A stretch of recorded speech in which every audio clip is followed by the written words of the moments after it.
Ce soir, je vais faire que du soft spoken parce qu'on est sur ma lecture du mois et du coup j'avais envie de changer un peu. Donc ça va être du soft spoken, même pour l'introduction. On va se mettre dans le bain de suite. Et avant tout ça, je vais quand même reprendre un peu l'intro. J'espère que t'as passé une bonne semaine, que t'as pu avancer dans tes projets, dans ton boulot, dans tes études, dans ton repos, dans tout ce que t'entreprends, dans tout ce que t'as pu faire. J'espère que t'es prêt à dormir ce soir et à recommencer une nouvelle semaine. Bref, comme d'habitude, on va faire le petit exercice de respiration. Comme d'habitude, on va d'abord ouvrir la porte. On va ouvrir le premier côté, la grande arête. On va ouvrir cette porte en inspirant. On va retenir sa respiration. On va expirer. Et on va encore retenir sa respiration. Et là, la porte est ouverte. La porte est ouverte. La porte est ouverte. La porte est ouverte. Et là, tu le sais, plus qu'un seul objectif. Plus qu'un seul objectif. Plus qu'un seul objectif. Il va falloir que tu complètes ces vagues en forme de triangle. Tu vas inspirer, expirer, inspirer, expirer. Tu vas faire ça tout le long de la vidéo pour être au mieux, pour être au top, pour bien dormir, pour avoir une respiration fluide. Avoir une respiration fluide. Une respiration fluide. Tu suis ce rythme et tout devrait bien se passer. Bref, on a fait ça un peu vite, mais j'espère que t'as l'habitude.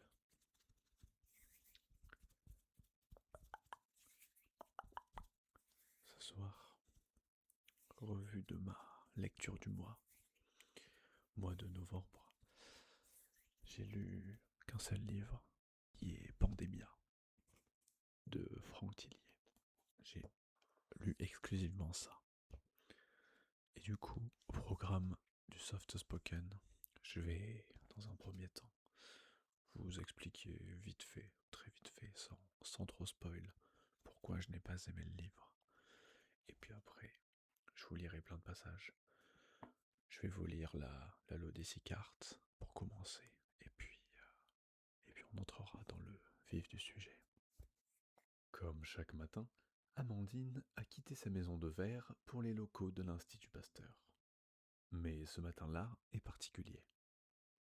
Appelée pour des prélèvements à la réserve ornithologique de Marcanterre, la microbiologiste est déconcertée. 3 cadavres de cygnes gisent sur une étendue d'eau. En forêt de Meudon, un homme et son chien ont été abattus. Dans l'étang tout proche, un sac de toile contenant des ossements. 4 corps en kit. Et pendant ce temps, une grippe à la souche non identifiable vire à l'épidémie et fauche jusqu'au plus robuste des quais des Orfèvres, mettant à l'épreuve Franck Charcot et Lucie Henbel. Une épidémie de nuit blanche en perspective, elle. Voilà, c'était pour la L'Odyssey carte. C'était pour la L'Odyssey carte. Je vais être très bref. Alors, je ne sais pas si c'est parce que j'ai connu le Covid, que du coup, j'ai pas été dans l'ambiance de pandémie, tout ça. Mais ça m'a pas très impressionné. Et, euh, et en fait, ce qui est dommage, c'est que bon, déjà on a une histoire avec Amandine. Je trouve l'histoire d'Amandine totalement inutile, pour être clair. Je trouve qu'on passe trop de temps sur l'histoire d'Amandine et de son mari Franck dès le début. On en parle, il en parle pendant 200 pages, puis on n'a plus de nouvelles pendant 200 autres pages, puis on a un peu de nouvelles à la fin. J'ai pas très, j'ai pas trop compris en fait pourquoi elle avait autant de place. Alors après, elle aide à la résolution de l'enquête, mais c'était trop long. C'est trop long pour pas grand chose. Ensuite, on nous parle d'une épidémie. Pareil, on parle de l'épidémie pendant tout le début. Tout ça pour qu'elle soit éludée en plein milieu du livre et qu'elle revienne à la fin. On y revient dessus en mode ah oui. Et au fait, l'épidémie, ça donne ça. Donc ça aussi, je n'ai pas aimé. Le livre en lui-même est très long. Je pense qu'il y a plein de passages qui sont pas obligatoires. L'autre chose que je n'ai pas aimé, c'est que pendant 3 quarts du livre, il ne trouve aucune preuve. Il n'avance pas du tout dans l'enquête. Et puis d'un coup, tout se débloque. Comme ça. On a l'impression que l'histoire fallait qu'elle se finisse. Et j'ai l'impression que c'est rush. Et alors, je ne sais pas si c'est moi, mais j'ai l'impression de voir ça dans énormément de livres. Et j'avoue que ça me dérange un peu. Donc voilà, c'est les points sans spoil qui m'ont bien dérangé et qui ont fait que je mette autant de temps à lire ce livre. Franchement, il n'y a pas eu beaucoup de livres où vraiment j'ai été en mode j'ai pas envie de lire. Je tenais quand même à le finir.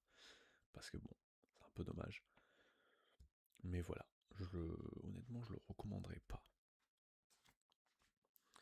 Après, chacun son avis, mais de toute façon, c'est compliqué de faire un avis sans spoil. C'est un avis un peu bateau. Mais bon, voilà. J'aime bien donner mon avis vite fait. Donc, c'est surtout pour faire ça. Mais maintenant, on va passer au sujet principal de la vidéo, qui va être du soft spoken. Je vais juste vous lire des passages. Et puis voilà, ça changera de d'habitude. Je vais vous lire le prologue. Le premier son qu'entendit Gabriel fut le cliquetis de la chaîne menottée à sa cheville gauche. Ça commence bien. La douleur sous son crâne était abominable. Recroquevillé sur le flanc, il fit glisser ses doigts sur la surface métallique qui lui entaillait la joue droite. Il devait s'agir d'une grille de ventilation en acier. L'une de ces trucs qui soulèvent les robes des filles lorsqu'elles marchent dessus. Gabriel aimait bien ces grilles-là, d'ordinaire. Il devina que de l'eau circulait dessous. Où l'avait-on amené? Et pourquoi? Il cuvait encore son mauvais vin, mais il se souvenait avec exactitude de cette silhouette noire, jaillie de nulle part sous le pont. Gabriel avait pensé à un oiseau géant, avec son bec, ses griffes démesurées qui brillaient sous la lune.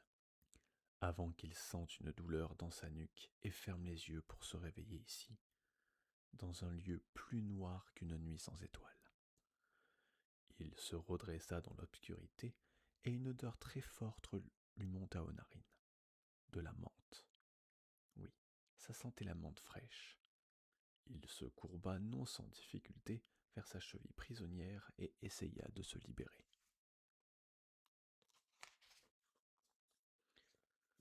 Quand une infime lueur se mit à briller derrière lui, il devina la flamme d'une bougie.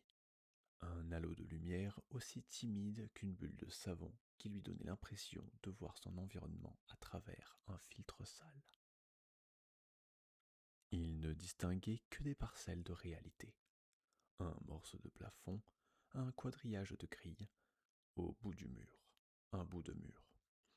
Il roula ainsi des yeux jusqu'à ce qu'un bruit inquiétant l'immobilise. Ça venait de l'autre côté de la source lumineuse, dans la diagonale opposée à celle où il se trouvait. Gabriel voulut se relever. mais un tourbillon dans sa tête l'en empêchait. Alors, il resta dans la même position, sur la défensive, comme un chien prêt à bondir. Il picolait beaucoup, n'avait plus l'esprit très vif, mais il savait sentir le danger. Au fil des ans, son instinct de survie s'était développé, et Gabriel n'était pas du genre à se laisser faire. Très vite, il comprit que l'étrange bruit était celui d'une chaîne, une autre chaîne. Une main pénétra dans la sphère de lumière, 5 doigts implorants, d'abord raides, qui se recroquevillèrent pour saisir l'obscurité.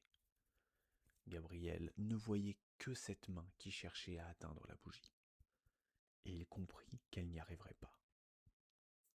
De l'autre côté devait se tenir quelqu'un qu'on avait sans doute enlevé et emprisonné, comme lui. Avec prudence, il se traîna sur la grille en métal qui lui meurtrissait les pommes et les genoux.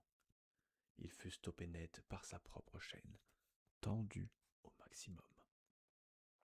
Alors, lui aussi lança son bras droit vers la bougie, à l'instar de la main qui s'accrochait à présent à la grille, comme pour l'arracher. Mais il ne put toucher ni la bougie, ni la main désormais ouverte devant lui. Gabriel eut beau forcer, tendre chaque muscle, chaque phalange, ce fut en vain.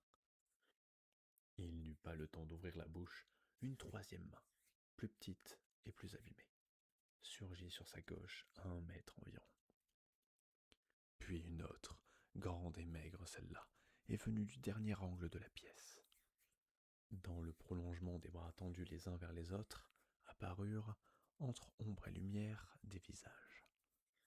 Des visages alourdis d'une épaisse barbe, avec des traits ravinés et des yeux hagards. Dans leur champ de vision se dessina alors la silhouette d'un dernier homme.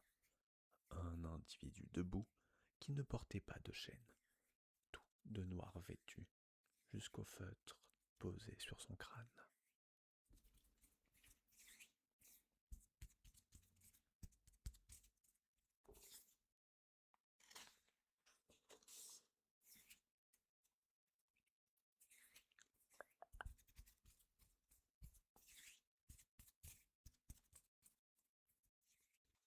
Vendredi 22 novembre 2013. Amandine Guérin observait une petite colonie de bactéries à gram négatif, quelques centaines d'unités d'Escherichia coli, sous les lentilles d'un microscope à fort grossissement. Les organismes, colorés par le violet de gentiane, mesuraient à peine 3 millionièmes de mètre et barbotaient dans leur solution nutritive. La microbiologiste se recula de la paillasse et laissa la place à son stagiaire. Tu vas voir, là, elles sont un peu stressées.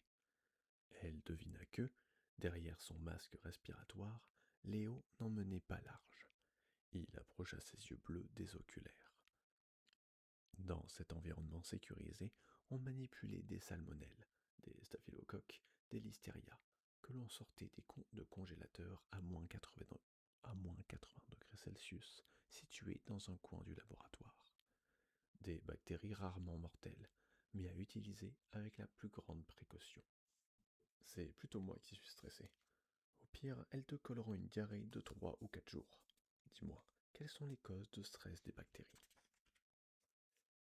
Les changements de température, le froid, le chaud, les modifications de l'environnement d'un point de vue chimique, la pression, la luminosité. Et quelle stratégie développent-elles face au stress? Elles vont consommer le moins possible d'énergie, se mettre en dormance ou se coller les unes aux autres. Certaines bactéries, comme l'anthrax, vont fabriquer des spores pour se protéger de l'environnement. Parfait. Quand quelqu'un frappa avec vigueur sur l'unique paroi translucide du laboratoire sécurisé de type NSB2. C'est niveau de sécurité biologique 2. Amandine tourna la tête. C'était Alexandre Jacob, le chef du groupement d'intervention microbiologique, le GIM. Elle lui fit signe d'entrer, mais il refusa. À l'évidence, il n'était pas d'humeur à enfiler une tenue. De ce fait, elle donna quelques consignes à son étudiant abaissa son masque sur sa blouse, ôta ses gants et se lava les mains, frottant avec soin entre chaque doigt, insistant sur ses ongles coupés à ras. Elle sortit par le sas. Derrière elle, sur la porte, était accroché un panneau jaune et noir d'avertissement de danger microbiologique. On a une alerte sanitaire. Tu peux te mettre en route dans une demi-heure. Je bossais sur mon sujet de recherche avec mon stagiaire, mais il n'y a pas de souci. Ce jour-là, Amandine était d'astreinte microbiologique jusqu'à 17 heures. Elle devait être joignable en permanence et capable d'intervenir au plus vite n'importe où en France. Une espèce de GIGN du microbe, qui comportait 4 scientifiques chevronnés et mobiles parmi les 12 employés du GIM. Parfait, j'ai reçu un appel de la préfecture du Nord. Tu fonces à la réserve ornithologique du Marqueterre, en baie de Somme. Raison officielle de la fermeture du parc, problème de maintenance. L'IVE, l'Institut de veille épidémiologique, demande une grande discrétion. Vous prendrez la voiture de Johan, il est déjà au courant. Protocole habituel. Très bien. Et la véritable raison de la fermeture du parc? Alexandre Jacob était habilité confidentiel défense et n'était pas le plus bavard du service. Dans une réserve pour oiseaux, qu'est-ce qu'on trouve, à ton avis? Amandine signala à son stagiaire que les manipulations étaient terminées, se chargea de nettoyer et désinfecter le matériel, puis jeta sa tenue dans une corbeille à déchets infectieux. Elle ne portait pas de Charlotte. Ses cheveux, d'à peine quelques millimètres, dévoilaient un crâne presque chauve, qui interpellait tous ceux qui la rencontraient pour la première fois. D'ordinaire, on voyait ça chez les mecs, rarement chez les belles femmes rousses. Amandine n'avait les cheveux longs que sur quelques rares photos, dont les plus récentes dataient de 3 ou 4 ans. Elle fit un détour par son bureau, histoire de récupérer ses effets personnels, avant de retrouver son collègue Johan Dutreil sur le parking bondé de l'Institut Pasteur, à Paris. Ici comme à Lille, des milliers de passionnés menaient des recherches sur le cancer, Alzheimer, les gènes, repoussaient les maladies, les combattaient fidèles à l'esprit de Louis Pasteur. Guérir parfois, soulager souvent, écouter toujours. Le tout avec la générosité des gens. Si Pasteur Lille et Pasteur Paris existent encore de nos jours, c'est en très grande partie grâce aux dons.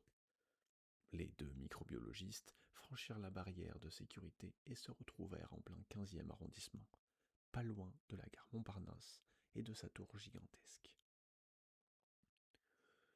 Ils prirent la route au volant de la Kangoo de Johan.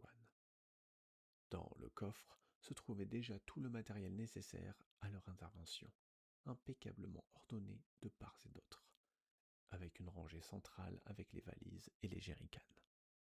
Dans le monde de Johan, tout devait être symétrique, et c'était sans doute pour cette raison qu'une grande raie fendait en deux sa chevelure noire.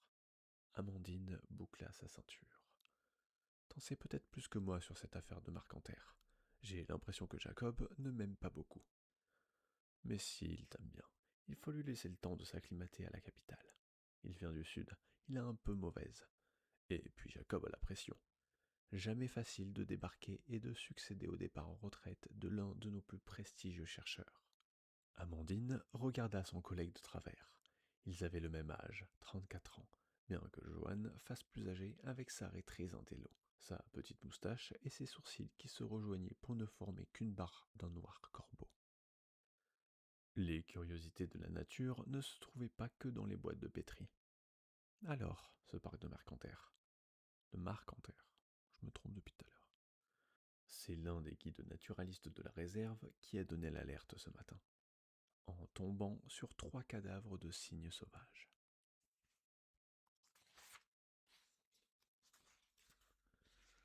Le chapitre 2, enfin la partie 2 est un peu longue, je ne vais pas tout vous lire. Je vous laisse le plaisir de découvrir ce livre si jamais vous voulez le lire. Mais voilà, c'était un petit aperçu. On va se laisser sur quelques sons doux. Et moi je vous dis bonne nuit. la prochaine.